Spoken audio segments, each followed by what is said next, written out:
ಎಲ್ಲರಿಗೂ ನಮಸ್ಕಾರ.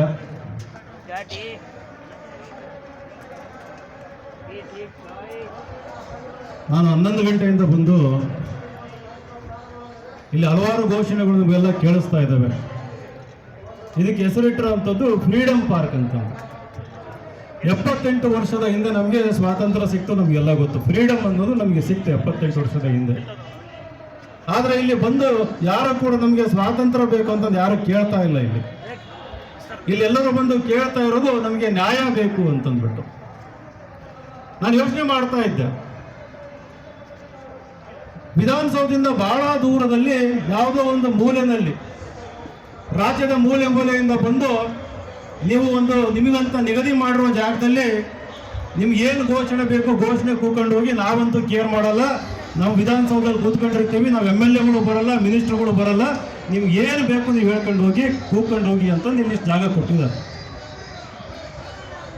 ಮೊದಲನೇದಾಗಿ ನಮ್ಮ ಹೋರಾಟ ವಿಧಾನಸೌಧ ಮತ್ತು ಹೈಕೋರ್ಟ್ ಮಧ್ಯೆ ಇರುವಂಥ ಜಾಗದಲ್ಲಿ ಈ ಒಂದು ಜಸ್ಟಿಸ್ ಪಾರ್ಕ್ ಅನ್ನೋದನ್ನು ನಮಗೆ ಜಾಗ ಕೊಡಿ, ಅಲ್ಲಿ ಬಂದು ನಾವು ನಮ್ಮ ನ್ಯಾಯ ಕೇಳ್ತೀವಿ, ನಿಮಗೆ ಕೇಳಿಸೋ ರೀತಿಯಲ್ಲಿ ನ್ಯಾಯ ಕೇಳ್ತೀವಿ ಅಂತಂದು.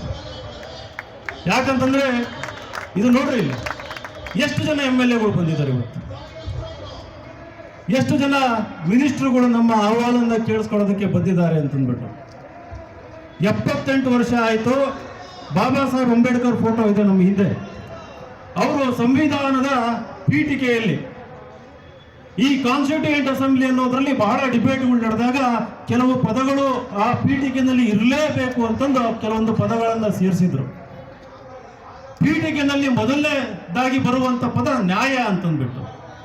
ಸಾಮಾಜಿಕ ನ್ಯಾಯ, ಆರ್ಥಿಕ ನ್ಯಾಯ ಹಾಗೂ ರಾಜಕೀಯ ನ್ಯಾಯ ಅಂತ. ನ್ಯಾಯ ಅನ್ನೋದು ಮೊದಲನೇ ಪದ. ಆಮೇಲೆ ಸ್ವಾತಂತ್ರ್ಯ ಅಂತ ಬರ್ತದೆ, ಆಮೇಲೆ ಸಮಾನತೆ ಬರುತ್ತೆ, ಆಮೇಲೆ ಭ್ರಾತೃತ್ವ ಅಂತ ಬರುತ್ತೆ. ಎಲ್ಲದಕ್ಕಿಂತ ಮುಖ್ಯವಾಗಿ ಇನ್ನೊಂದು ಪದ ಘನತೆ, ಡಿಗ್ನಿಟಿ ಅಂತ ಬರ್ತದೆ. ಇವತ್ತು ಆಗ್ಲೇ ಹೇಳಿದ್ರು, ನಮ್ಮ ರೈತ ಮುಖಂಡರು ಹೇಳಿದ್ರು, ಸಾವಿರಾರು ವರ್ಷಗಳಿಂದ ಇವತ್ತು ಮಾನವ ಸಂಸ್ಕೃತಿ ಇವತ್ತು ಬೆಳೆದಿದೆ, ಹರಡಿದೆ ಅಂತಂದ್ರೆ ಆ ಸಂಸ್ಕೃತಿಗೆ ಮೂಲ ಅಂತಂದ್ರೆ ಕುರಿಗಾಹಿಗಳು ಅಂತಂದ್ಬಿಟ್ಟು. ಅದು ಪ್ರಪಂಚದ ಯಾವುದೇ ಸಂಸ್ಕೃತಿ ಆಗಿರಲಿ, ಆ ಸಂಸ್ಕೃತಿಗೆ ಮೂಲ. ಸಂಸ್ಕೃತಿಗಳು ಉದಯ ಆಗೋದಕ್ಕೆ, ಸಿವಿಲೈಸೇಷನ್ಸ್ ನಾಗರಿಕತೆಗಳು ಬೆಳೆಯೋದಕ್ಕೆ ಮೂಲ ಕಾರಣ ಅಂತಂದ್ರೆ ಕುರಿಗಾಹಿಗಳು ಅಂತಂದ್ಬಿಟ್ಟು. ಆದರೆ ಇವತ್ತು ನೀವೇನಾದರೂ ಸುತ್ತಾಡ್ತಾ ಇದ್ದಾರೆ ರಾಜ್ಯದ ಸುತ್ತ ಬರೀ ಕಾಲಲ್ಲಿ ನಮ್ಮ ಕುರಿಗಾಯಿಗಳು ಓಡಾಡ್ತಾರೆ. ಡಿಗ್ನಿಟಿ ಅಂತಂದ್ರೆ ಹಾಕೊಳ್ಳೋದಕ್ಕೆ ಒಳ್ಳೆ ಬಟ್ಟೆ, ಹಾಕೊಳ್ಳೋದಕ್ಕೆ ಒಳ್ಳೆ ಶೂಸ್ ಇರ್ಬೋದು, ಸ್ಲಿಪ್ಪರ್ ಇರ್ಬೋದು, ಉಳ್ಕೊಳ್ಳೋದಕ್ಕೆ ಒಂದು ಒಳ್ಳೆ ಮನೆ ವಸತಿ ಇರ್ಬೋದು, ಅವರ ಮಕ್ಕಳಿಗೆ ಒಂದು ಒಳ್ಳೆ ಶಿಕ್ಷಣ ಇರ್ಬೋದು, ಅವ್ರು ಯಾವುದಾದ್ರೂ ಒಂದು ಆಫೀಸಿಗೆ ಹೋದ್ರೆ ಕರೆದು ಕೂರಿಸಿ ಸೌಜನ್ಯದಿಂದ ಮಾತನಾಡಿ ಅವರ ಕಷ್ಟ ಸುಖ ಏನಂತ ಕೇಳಿಸ್ಕೊಳ್ಳುವಂಥದ್ದು ಕೂಡ ಒಂದು ಘನತೆ ಅಂತಂದು, ಡಿಗ್ನಿಟಿ. ನಾವು ಇಷ್ಟು ವರ್ಷ ಆದರೂ ಕೂಡ ಈ ಒಂದು ಬೇಸಿಕ್ ಡಿಗ್ನಿಟಿಗೋಸ್ಕರ ಹೋರಾಟ ಮಾಡ್ತಿರುವಂಥದ್ದು ನಿಜವಾಗ್ಲೂ ಕೂಡ ದುರಂತದ್ದು, ಸಾಮಾಜಿಕ ದುರಂತ ಹಾಗೂ ರಾಜಕೀಯ ದುರಂತ ಹೇಳೋದಕ್ಕೆ ಇಷ್ಟಪಡ್ತೀನಿ. ಇದಕ್ಕೋಸ್ಕರ ನಾವು ಹೋರಾಟ ಮಾಡಬೇಕಾ ಅಂತಂದು ನೋಡಿ. ಈ ಒಂದು ಏನು ಕಾನೂನು ಏನಿದೆ ಇದು ಕರಡು ರೂಪದಲ್ಲಿದೆ. ಇವಾಗ ಕರಡು ರೂಪದಲ್ಲಿರುವಂಥ ಒಂದು ಕಾನೂನು. ಈಗ ಅದನ್ನು ಕ್ಯಾಬಿನೆಟ್ನಲ್ಲಿ ತಗೊಳ್ತಾರಂತೆ. ಕ್ಯಾಬಿನೆಟ್ ಮೇಲೆ ತಗೊಂಡ ಮೇಲೆ ಅದು ವಿಧಾನ ಪರಿಷತ್ ಇರ್ಬೋದು, ವಿಧಾನಸಭಾ ಇರ್ಬೋದು, ಎರಡೂ ಹೌಸ್ಗಳಲ್ಲಿ ಅದು ಪಾಸ್ ಆಗಬೇಕು, ಆಮೇಲೆ ಕಾನೂನಾಗಿ ಬರಬೇಕು. ನಮಗೆ ಇವತ್ತು ಆಶ್ವಾಸನೆ ಬೇಕಿಲ್ಲ. ಇವತ್ತು ನಮಗೆ ಆಶ್ವಾಸನೆ ಬೇಕಿಲ್ಲ, ಯಾವುದೇ ಭರವಸೆ ಬೇಕಿಲ್ಲ. ನೀವು ಕರ್ನಾಟಕ ರಾಜಕಾರಣ ಅಥವಾ ಭಾರತ ರಾಜಕಾರಣ ನೋಡಿದ್ರೆ, ಪಾರ್ಲಿಮೆಂಟಲ್ಲಿ ಅಸೆಂಬ್ಲಿಗಳು ನೋಡಿದ್ರೆ ಹಲವಾರು ಕಾನೂನುಗಳನ್ನು ಕೇವಲ 5 ನಿಮಿಷ ಡಿಬೇಟ್ ಇಲ್ದಂಗೆ, ಡಿಸ್ಕಷನ್ ಇಲ್ದಂಗೆ ಪಾಸ್ ಮಾಡಿದಂಥ ಹಲವಾರು ನಿದರ್ಶನಗಳಿದಾವೆ.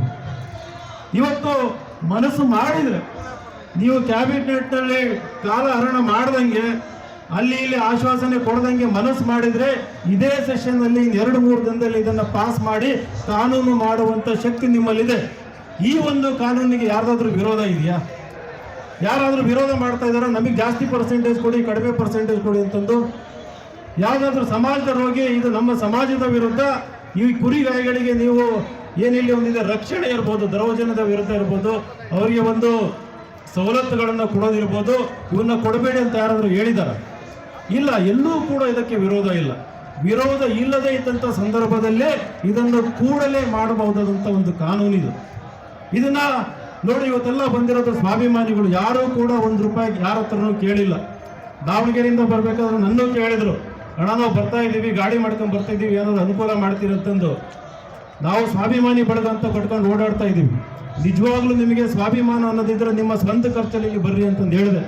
ಬಂದಿರೋರು ಇಲ್ಲಿ ಬಂದಿರೋರು ಫ್ರೀಡಮ್ ಪಾರ್ಕಲ್ಲಿ ನೀವೇನಾದರೂ 100 ಜನ 200 ಜನ ಸೇರಿಸ್ಬೇಕಂತಂದ್ರೆ ದುಡ್ಡು ಕೊಡದೆ ಯಾರು ಕೂಡ ಇವತ್ತು ಬರೋದಿಲ್ಲ. ಎಲ್ಲ ಹೋರಾಟಗಳಿಗೂ ಕೂಡ ನೀವು ಬಸ್ಸು, ಲಾರಿ, ಜೀಪು ಮಾಡಿದ್ರಷ್ಟೇ ಬರುವಂತ ಈ ಸಂದರ್ಭದಲ್ಲಿ ನಾವು ಇಷ್ಟೊಂದು ಜನ ನಮ್ಮ ಕುಲಕಸುಬು ಇರ್ಬೋದು, ಬೇರೆ ಬೇರೆ ಕರ್ತವ್ಯ ಕೆಲಸಗಳನ್ನಿರ್ಬೋದು, ಅವನ್ನೆಲ್ಲ ಬಿಟ್ಟು ಇಲ್ಲಿ ತನಕ ನಾವು ಬರಬೇಕಾಗಿ ಕಾನೂನನ್ನ ಕೇಳೋದಕ್ಕೆ. ಇದು ಯಾಕೆ ಅಂತ ನಾವು ಪ್ರಶ್ನೆ ಹಾಕೊಂಡಾಗ ನಾವು ಯಾರ ಮೇಲೆ ಭರವಸೆ ಇಟ್ಕೊಂಡು ನಾವು ಅವ್ರನ್ನ ಆಯ್ಕೆ ಮಾಡಿ ಕಳಿಸಿರ್ತೀವಿ, ಅವರು ನಮ್ಮನ್ನ ನಿರ್ಲಕ್ಷ್ಯ ಮಾಡ್ತಿರೋದು ಇದಕ್ಕೆ ಮೂಲ ಕಾರಣ ಅಂತಂದು ಹೇಳೋದಕ್ಕೆ ಇಷ್ಟಪಡ್ತೀವಿ. ನಾವು ಕೆಲವೊಂದನ್ನು ನೇರವಾಗಿ ಹೇಳ್ಬೇಕಾಗತ್ತೆ. ನೇರವಾಗಿ ಹೇಳ್ದಾಗ್ಲೇ ಇಲ್ಲಿ ಯಾರಾದ್ರೂ ಇಂಟೆಲಿಜೆನ್ಸ್ ಬಂದಿದ್ರೆ ಅವರು ಅಲ್ಲಿ ಅದನ್ನ ತಲುಪಿಸೋ ಕೆಲಸ ಮಾಡ್ತಾರೆ.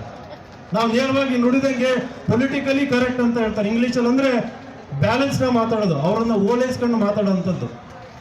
ಎಲ್ಲ ಮುಖಂಡರಲ್ಲಿ ಹೇಳ್ತೀನಿ, ದಯವಿಟ್ಟು ಓಲೈಕೆ ರಾಜಕಾರಣ ಬಿಟ್ಟು ಯಾರನ್ನ ನಮ್ಮ ಹಕ್ಕಿಗೋಸ್ಕರ ನಾವು ಆಯ್ಕೆ ಮಾಡಿ ಕಳಿಸಿರ್ತೀವಿ, ಯಾರಿಗೂ ಎದುರದಂಗೆ, ಯಾವ ಸಮಾಜಕ್ಕೂ ಎದುರದಂಗೆ, ಯಾವ ದೊಡ್ಡ ಜಾತಿಗಳಿಗೆ ಎದುರದಂಗೆ ನಿಮ್ಗೇನು ಒಂದು ನಾವು ರೆಸ್ಪಾನ್ಸಿಬಿಲಿಟಿ ಕೊಟ್ಟಿದ್ದೀವಿ, ಅದನ್ನ ದಯವಿಟ್ಟು ಅದನ್ನ ಈಡೇರಿಸಿ ಸಮಾಜಕ್ಕೂ ಒಂದು ಶ್ರೇಯಸ್ಸನ್ನು ತಂದು ಯಾರು ಇವತ್ತು ನ್ಯಾಯವನ್ನ ಕೇಳ್ತಾ ಇದ್ದೀವಿ, ಅದು ಕೇವಲ ಹಕ್ಕಲ್ಲ, ಅದು ಕೇವಲ ಮೂಲಭೂತ ಹಕ್ಕಲ್ಲ, ಅದು ನಮ್ಮ ನೈಸರ್ಗಿಕ ಹಕ್ಕು, ನ್ಯಾಚುರಲ್ ಆಗಿ ಬೈ ಬರ್ತ್ ನಮಗೆ ಬರಬೇಕಾಗಿದ್ದಂಥದ್ದು.